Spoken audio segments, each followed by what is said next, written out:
Moi, j'en suis bien aussi. Installez-vous. En 2015, Olivier Biot passe des vacances en famille sur le bassin d'Arcachon. Un matin, il découvre sa fille de 18 ans en arrêt respiratoire. Elle est transportée à l'hôpital de Bordeaux, en vain. Suite au décès de son enfant, Olivier sombre dans la dépression. Je pleurais le matin, je hurlais entre deux rendez-vous, je pleurais le soir, et je deviens qu'une plaie. En fait, qu'une plaie. Je suis une plaie, rien qu'une plaie. Pendant combien de temps ça? Plusieurs mois. Plusieurs mois. Je n'ai plus de saveur, j'ai plus de goût, j'ai plus d'appétit, je perds du poids. Et je peux vous affirmer qu'on peut mourir de chagrin. Ça, j'en ai la certitude aujourd'hui, on peut mourir de chagrin.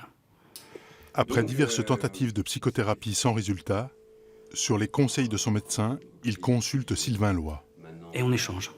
Et il a un langage qui me parle. Qui me parle. Et progressivement, au cours des séances, il a réussi à cerner ma personnalité. Il a réussi à connaître mes stratégies de défense, mes blocages, enfin, comme s'il était rentré dans mon cerveau. Et il a travaillé au fur et à mesure sur mon inconscient.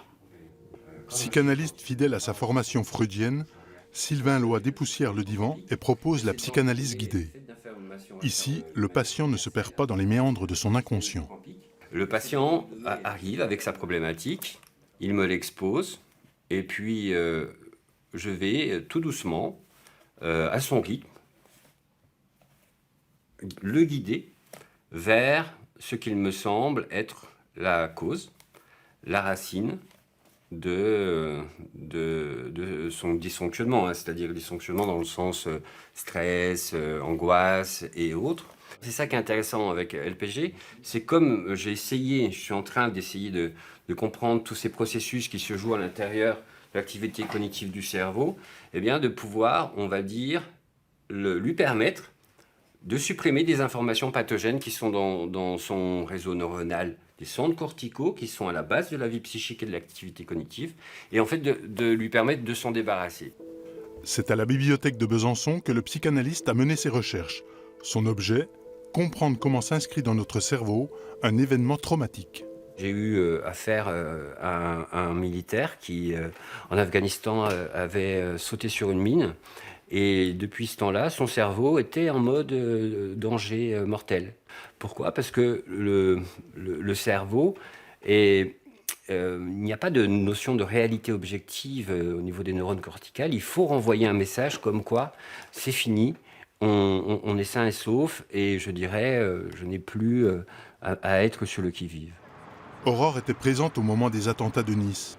Après ce traumatisme, elle ne pouvait plus être au contact du monde comme avant. Je me suis retrouvée en état de stress, mais que ce soit dans les salles d'attente ou dans les bars et cafés ou dans n'importe quel endroit, je ne me mettais plus mon dos en fait face, que je ne vois pas le danger arriver de dos par exemple. Et lui cible beaucoup sur effectivement, mais votre cerveau a encodé ces images-là, maintenant on va faire une sorte de processus où on va les nettoyer et on va pouvoir en parler pour qu'à la fin ça devienne effectivement quelque chose d'acceptable et plus d'intolérable en tout cas. En quelques années, la psychanalyse guidée a permis à Aurore et Olivier de reprendre leur vie. Une nouvelle méthode a peut-être vu le jour au milieu de l'arsenal thérapeutique.